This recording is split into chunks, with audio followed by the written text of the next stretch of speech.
This is Mwangaza Prime News with Kelvin Ndunda.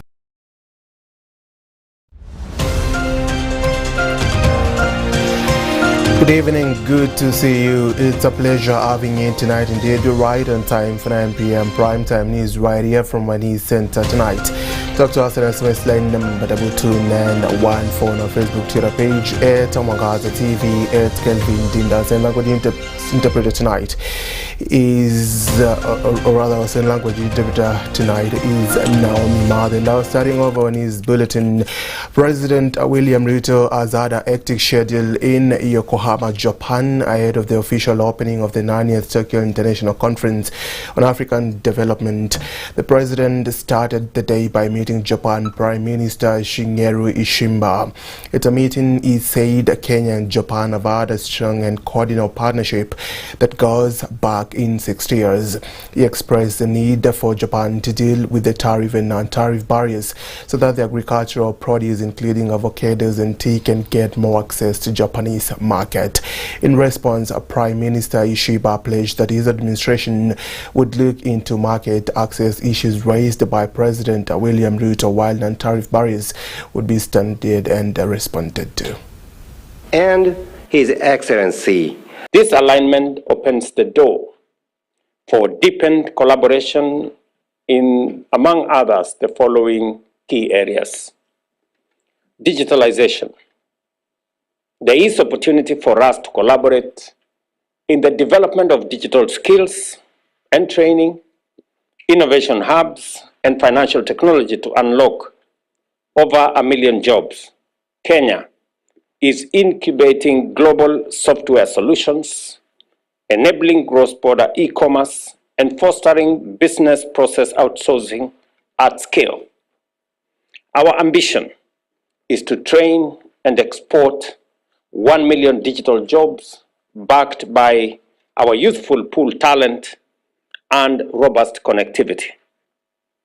We are expanding fiber optic infrastructure across Kenya to provide more young people with digital skills and to provide opportunities for them to be able to be connected into the digital job infrastructure that is available not just in Japan, but globally. We also have an opportunity in healthcare. We seek partnership to enhance universal health coverage, strengthen diagnostics and research, and deploy technology to eliminate wastage, improve efficiency in healthcare financing, and expand our access to not just technology, not just health commodities, but also to work with Japanese companies on ensuring that we have the equipment necessary for us to deliver health. Underway between the government of Kenya and our counties is a big program that taps into equipment available for the delivery of our healthcare. We have, at the moment, a 200 billion equipment facility that we are discussing with our counties, and I will be looking out for Japanese firms to participate in supporting our healthcare program that is currently underway in Kenya by equipping our hospitals at level 2, level 3, level 4, and our referral hospitals as well.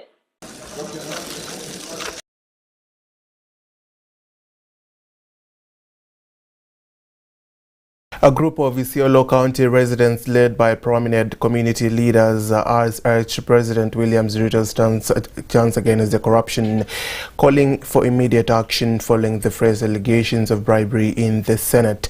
The group, led by Mohammed Konso Bran, a council of elders, and activist Anab Kasim, a human rights activist, and Elder Yusuf Jilo, who is also an activist, and Meru County community representative Vita Manchao, castigated senators over claims that that millions of shillings have been used to say the recent impeachment motion against Governor Abdi Guyo.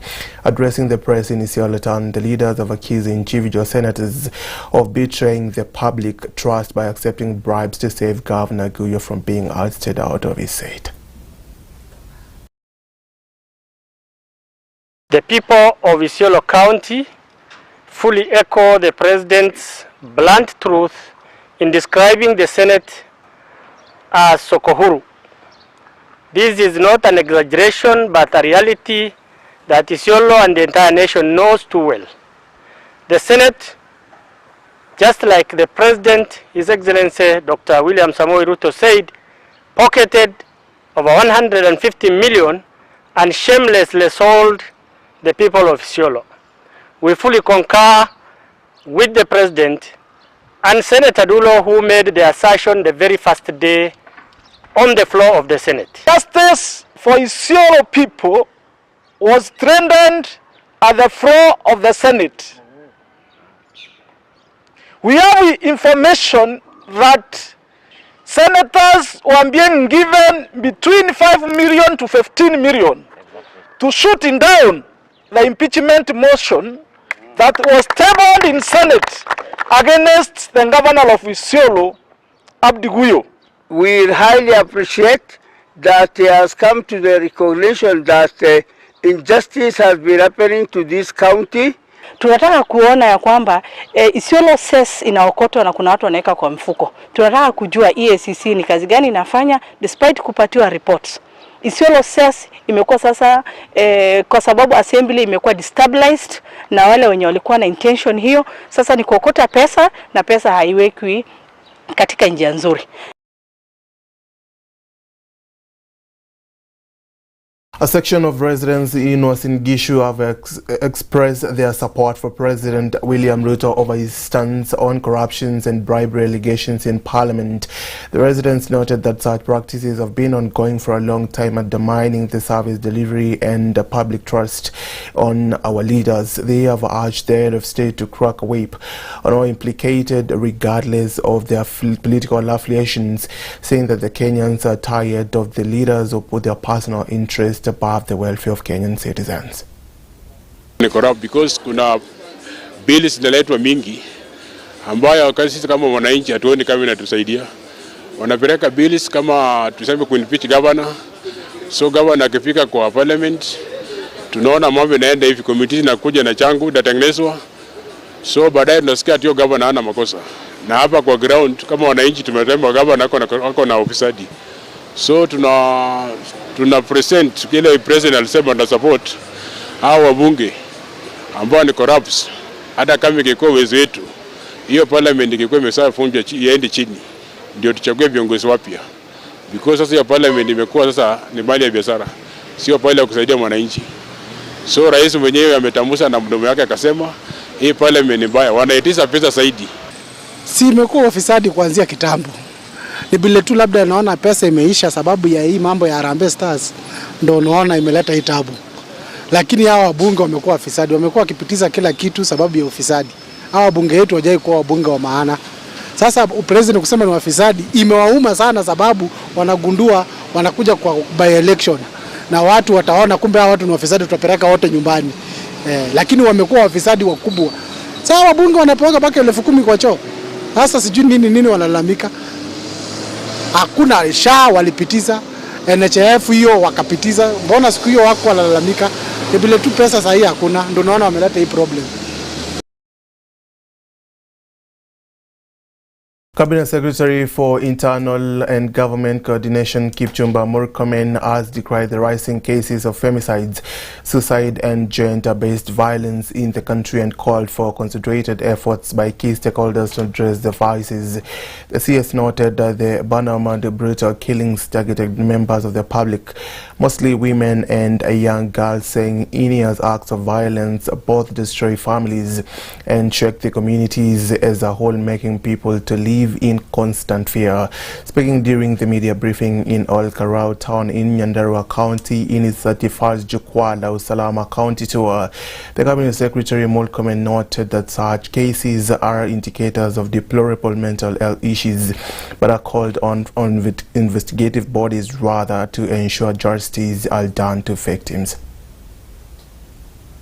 Cabinet Secretary for Interior and Government Coordination Kipchumba Murkomen has decried rising cases of femicide, suicide and gender-based violence in the country and called for concerted effort by key stakeholders to address the vice. Speaking in a media briefing in Olkalau town in Nyandarua County in his 31st Jukwaa la Usalama County tour, the CS noted such cases were indicators of deplorable mental health issues, but called on investigating agency to ensure justice is done for victims. A lot of work has been done in a multi-agency team by the security forces to make sure that those plans are uprooted and the suspects are arrested and taken to court of law. Murkomen said the government was trying to look for better ways of addressing the challenges, noting that this is caused by societal and social issues, observing that drugs, alcohol and substance abuse was also a major challenge facing many families across the country. We have cases of homicide, suicide in this county.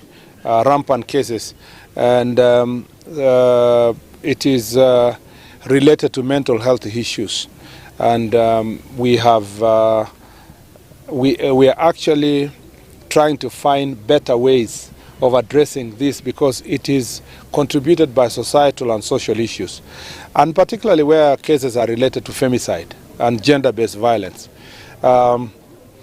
We must deal with it as a society. In fact, one of the conversations we'll have with the chiefs and assistant chiefs is how best to confront the question of gender-based violence, femicide, issues of sexual assault and defilement. The CS says that the government has made tremendous effort to tackle cases of livestock theft in Nyandarua County, noting that this has been achieved via collaboration with members of the public and security agencies, and challenged residents to always remain alert and ensure the livestock are properly secured. To be honest, I must appreciate the security team because they have been on this matter, and I want to thank the people of Nyandarua for listening to the advice of the security team, particularly in terms of the family and owners' responsibility in terms of securing their livestock, even as we provide security.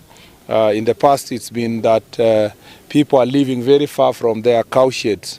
Reporting for Mwangaza Prime News, Maureen Kimathi.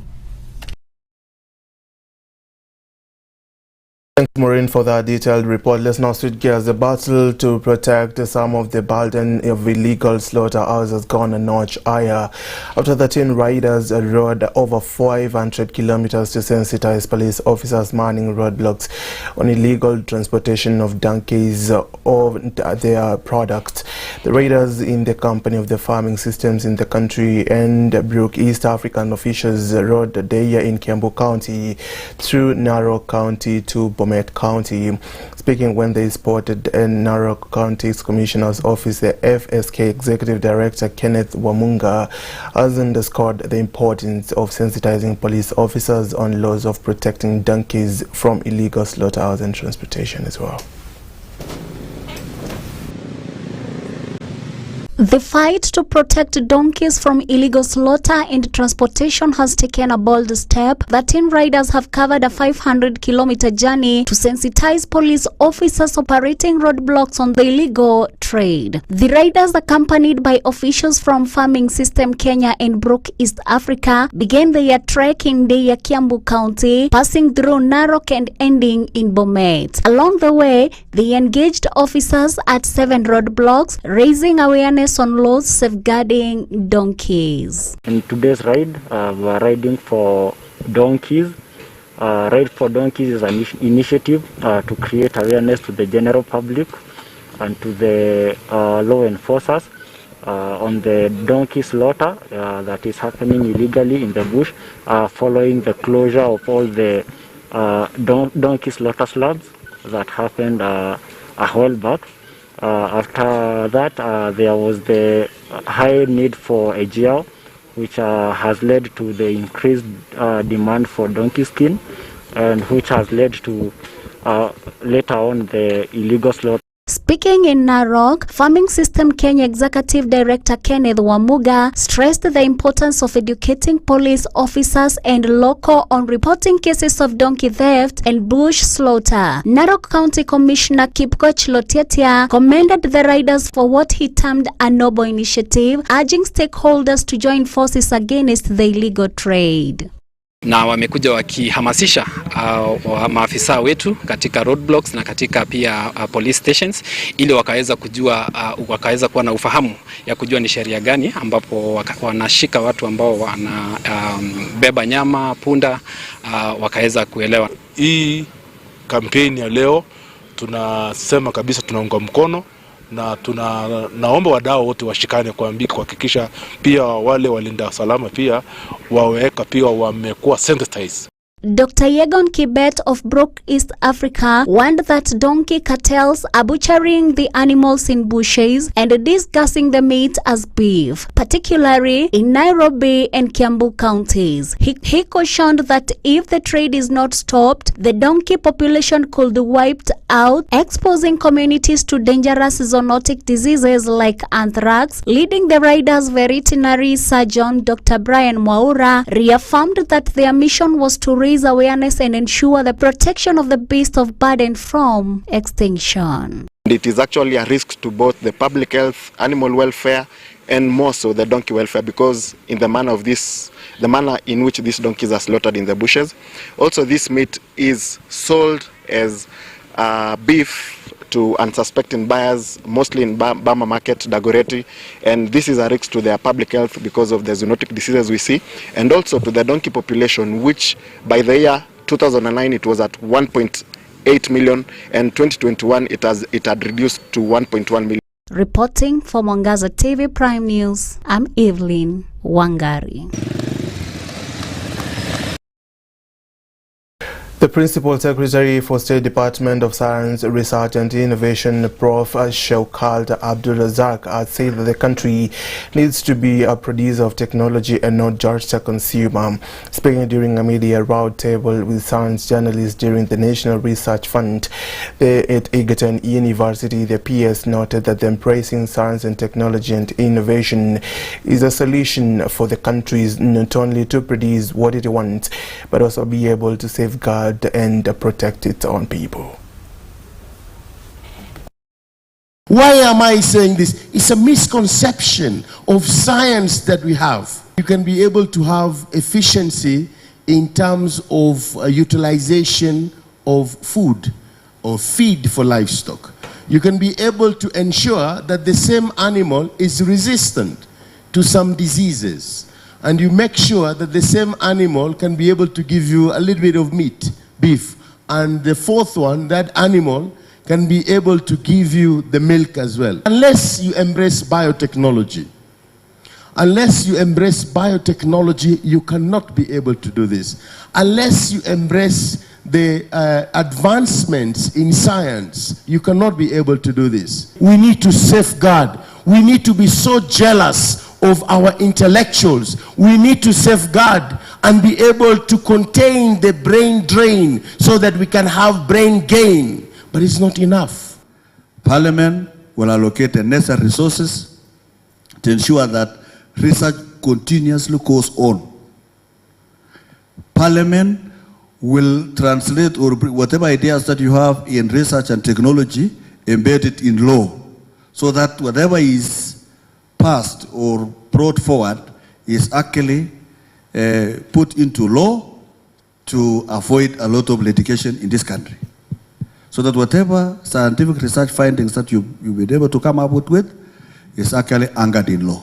So Kenya is holding this on behalf of other member states to establish an center of excellence in biotechnology to be able to be accessed by all scientists in the region and within the country. It is in all-inclusive, that it's supposed to do research that is geared towards addressing our needs using biotechnology and related or emerging technology. So the journey of commercialization based on ideas that have been identified is one of the core functions that we do as an innovation agency. Now, we relate with research because at the foundation of developing ideas to become commercially viable is research, where you're trying to figure out what is the solution to a particular problem, and the insights that you get out of that, you are able to develop prototypes and pilot and minimum viable projects, and then we convert those minimum viable products into business models and value proposition, which then become businesses.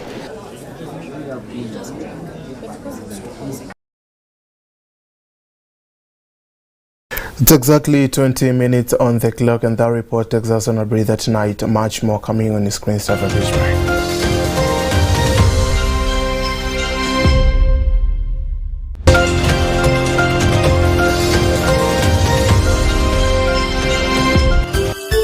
Unatazama Mwangaza TV, tumaini lako. Kemuma Engineering Systems tumetambulika kwa uuzaji wa vyombo na vifaa vya usalama kama vile CCTV, intruder alarm systems, electrical fencing, razor wire, intercom systems, access control systems, automatic gates, general electricals, fire and smoke alarm system, na fire extinguishers, solar panels, batteries, inverters, na charger controllers. Tutembelee leo. Duka zetu ziko Nairobi, junction ya Kamai Road na Gaberon Road. Duka la pili, Nyandarua House, orofa la pili, room 204, Pwani Guest House, na Mark Plaza Kasarani, opposite Kasarani Police Station. Tupigie simu 0793 949494 au 0793 494949 au 0758 121212. Kemuma Engineering Systems, we mind your security. Wiki jana ndani ya Life Garage. So one of my classmate members tulijoin naye, but with time akakuja akajoin another very weird company. Ilimfanya akaanza kutumia hizo drugs in excess, akakuwa very big addict, ikafika mahali akashindwa kujicontrol. So tuliitiwa kwa plot ya mtu huko that kuna student ako huko alikuwa anataka kupigwa mob justice. Nikikwambia sahi nilidrop computer in high school, sahi nafanya information technology. Oh, sorry. Yeah. High school ulikuwa unatamani kwa nini? Sema tu kweli. Hata kane pilot, sema tu. Nilichagua home science juu kukula. Good. I said, where you go, I go. Your people, my people. Your God will my God. My father-in-law was Boaz. Who am I? Kitu rahisi sana. It was Ruth telling Naomi. Ruth, Ruth. No, and Boaz was Ruth's husband and not father-in-law. Jesus. Zapata cause sijajibu. Ujajibu? Situshajibu, sijibu ndio hiyo. Ungesema no one. Na wiki hii. Hi guys, this is Gloria Raphael here, a gospel minister, and on Friday we meet at the Life Garage with Mihona Kenyanized kuanzia saa 8. Usikose. Ungana na Mihona Kenyanized, kijana mtanakoti, kila siku ya Ijumaa kuanzia saa 8 mchana hadi 11 jioni, na marudio ni kila Jumamosi saa 3:30 usiku. Life Garage, where Jesus is made famous.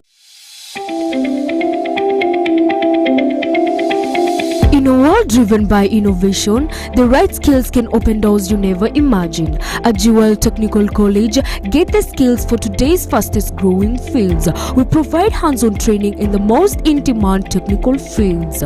Whether your passion lies in technology, engineering, or media, we have a program designed to equip you with the practical skills employers are actively seeking. From healthcare, foreign languages, cosmetology, hospitality, to the art of a professional barista. We give you the expert training that gets you the job.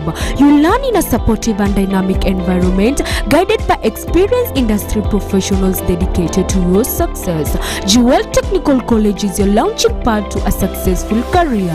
We offer a diverse range of certificate and diploma programs, all tailored to meet the evolving demands of today's competitive job market. We are located at Troy Sambo Roundabout, Jewel Complex, 6th floor next to TRM. Call us today on 0701 300071 or visit our website at www.jewelcollege.ac.ke for more information. Jewel Technical College, the fear of the Lord is the beginning of wisdom.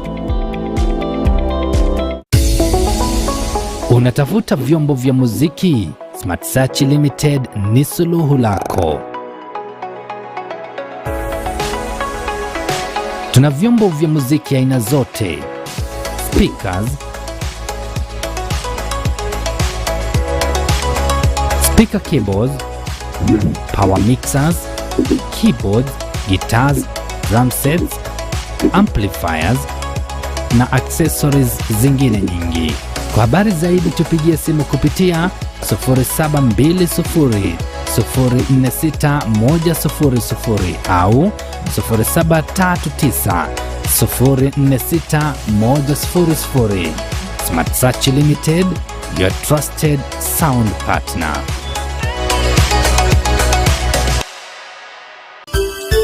Unatazama Mwangaza TV, tumaini lako.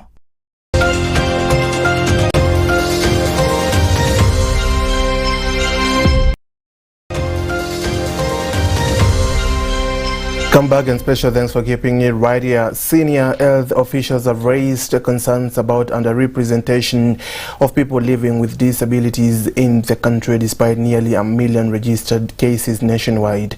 Dr. Alma Olunga, Principal Secretary in the State Department for Medical Services, said many people living with disabilities remain unregistered, citing stigma and lack of awareness, warning that some who are registered may be motivated more by tax or tender benefit that genuine need. Dr. Wako Ejadza, CEO of KEMSA, emphasized that there is need for data and dignity, pledging collaborations with partners like Clinton Health Access Initiative and county governments as well. This disability is like emergency care. You know, emergency care, when we are talked about coding for emergency care, the person who is nearest to you and shouting the most may not be the one that needs your care the most. And I think that's the first message I wanted to bring here as we talk about this 80 scale and the program. Because before we talk about assistive technology, we must have clarity on what are we assisting. I think we have not yet exhausted our survey for Kenyans who we should assist. Number two, one of the things that I expect this kind of forums to look at and to help us with is a comprehensive suite of what assistive technology should be. It brought me to the reality of the level of stigma that are still in the society as far as disability is concerned. Inclusion is a very important aspect for the persons living with disability. We have over 1 million Kenyans living with various forms of disabilities, and for the longest they have not had a chance to participate in the socio-economic activities, get access to education, because they lack access to basic services. services that point to rehabilitation and assistive technology. We have all combined forces to ensure that this area that has not been attended to for a very long time, we should not continue in that way. So we are doing all we can together, together with the technical expertise from CHAI and the organizations I've mentioned, including the Ministry of Health, the various departments that deal with such, to really identify the magnitude of disability in this country. Globally, it is said to be about 15%, but what is it in Kenya? The actual figures, we will need to collaborate with our development partners, with the stakeholders that we have formed, to really assess the exact magnitude of disability in its various forms. There are very many forms of disability. And away from that, the Kenya celebrates the extraordinary achievement and milestones of its young people engaged in music, content creation, entertainment, and other entire creative space. Talent in music, performance, arts, and other creative has produced immense success and wealth for starters in the first world. The government is now dismantling cartels and removing the obstacles that have undermined the potential of good earnings for artists in the creative sector, as the new Creative Economy Support Law and the new Culture Law are currently tabled before the Parliament and enforced over the rule that at least 70% of the revenue collected by the collective management organizations shall go to the artist underway.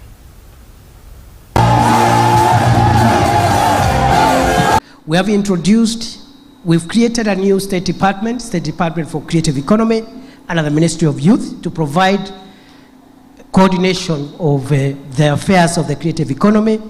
We have introduced a new law, the Creative Economy Support Bill of 2024. It is before Parliament. And the Culture Bill of 2024, it is also before Parliament. Those two legislations are the ones that will open the huge potential of the creative economy, so that our creative artists can earn from their sweat and from their talent. And therefore, going forward, no amount of resistance, no amount of court orders, no amount of frustration will stop the government from empowering the youth of Kenya who are talented in music and performance arts, and you're going to see a lot of progress this year. A lot of progress. Na hiyo kazi, Rais ameniambia nisimamie hiyo kazi. Na tucheki, na tucheki na hawa makatels.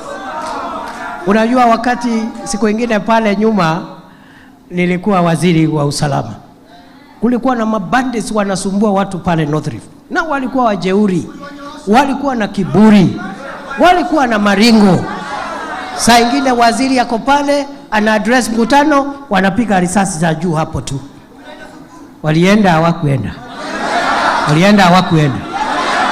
So kama tumefukuza magaidi wa Al-Shabaab, tumepigana na bandits wa North Rift, sasa hii watu wengine wawili hapa wanajiita cartel ya creative economy.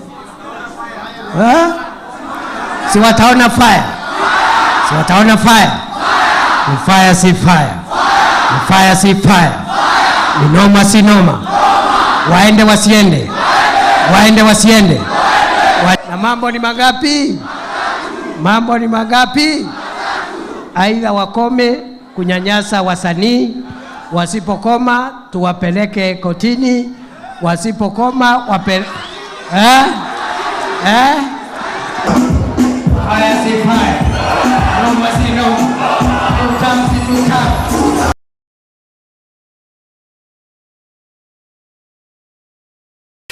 All right, and that report brings us to the end of our news bulletin tonight. Special thanks to you, everyone, for clicking in and for making time for us to inform you tonight on our news bulletin. My name is Kelvin Ndunda, and like we interpreted tonight has been Naomi Mado, and of course, special thanks to the entire team that has made this bulletin a success. Good night.